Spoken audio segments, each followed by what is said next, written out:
Christmas. Northern Gaza faces starvation crisis amid escalating death toll.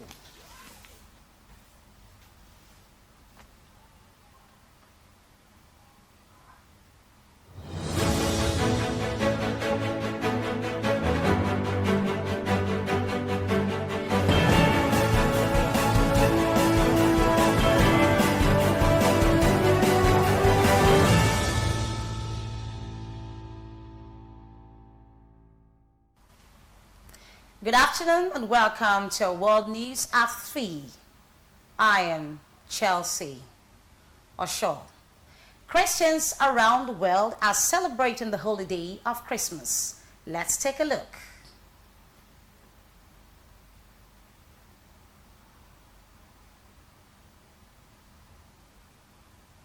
Across Turkey, religious leaders held services to emphasize messages of unity.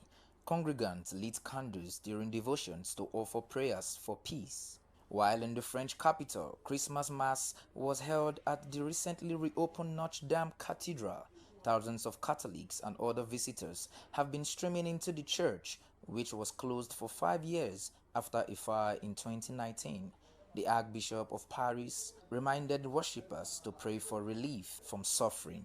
The wars, the revolutions, the dictatorships, and all sorts of painful events, including natural events, which cause storms, hurricanes, and multiple distress of people living on islands, especially as we've seen it in Mayotte a few days ago.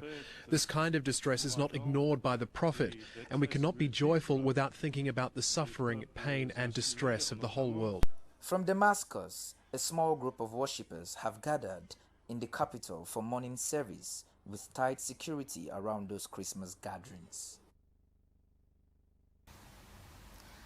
Hundreds of Christians in Palestinian city of Bethlehem gathered for midnight mass overnight.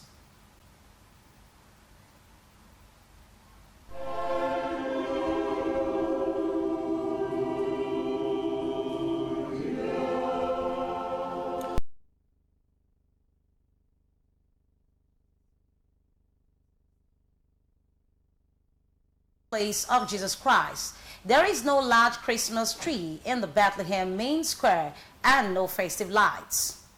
The many tourists who usually visit the Palestinian city at this time of the year were also absent. Israel hits Jabalia. 9 Palestinians from the same family have been killed by Israel airstrikes in Jabalia. Among them were 2 parents and their 5 children gathered, and others were wounded when a 4-story building was also hit.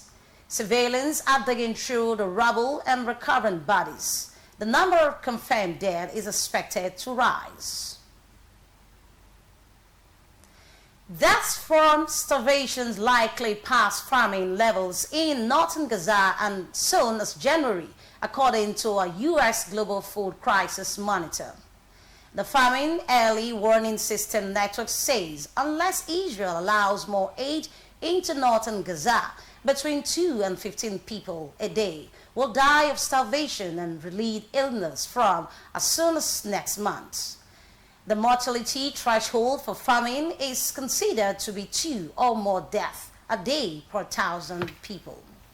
The UN says all aid has been blocked from entering northern Gaza, once again, with only 12 trucks able to deliver food and water since October. Sudan conflict famine. A UN-backed global hunger monitor group has warned that famine is spreading across Sudan. According to the IPC, the conflict has worsened an already dire situation with more than 24 million people in urgent need of food aid. The group has detected famine in at least 5 areas, including Sudan's largest displacement camp, and says 5 more areas could be facing famine in the next 6 months. The conflict, which started 20 months ago, has displaced 25% of Sudan's population.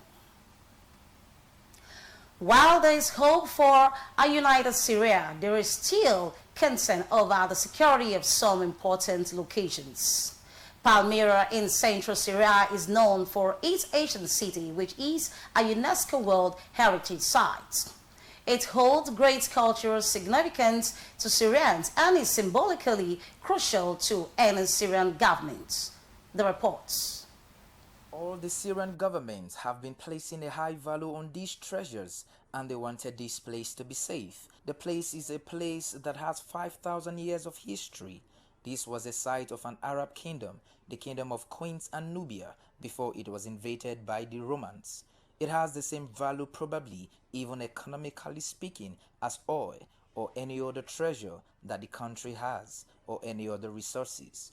That is why there is a huge importance placed on this place, and the new government is very much aware. Public Interior Ministry says at least 21 people have been killed in an arrest since Monday, and that's when the top court confirmed the governing party won a presidential election held in October. The opposition is calling on the supporters to shut down the country. They said votes were rigged and disputed the results. The reports. To escort people to and from the airport, protesters are blocking some roads, making it hard for people in Maputo to move. They insist October's election was rigged, and they are tired of the governing Frelimo party. People want peace, the people want to work. Yeah, the young people, they want to work, they are tired. There's no work here in Mozambique, there's no job. The government make it hard, very hard. So, yeah, they are not taking care on us. The main opposition leader, Financial Maslany, is in self-imposed exile outside the country.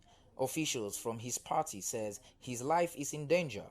We would like to have him here because it's legitimate for him to be here. It's his country. But the situation is not in favor of him in terms of security. President-elect Daniel Chapo, in his first speech after being declared winner, promised to reach out to his rival, Maslany. He also said he will be a leader for all Mozambicans.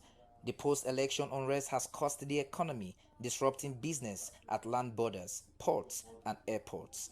There's been more unrest since the Constitutional Council confirmed the governing party's win in the disputed election.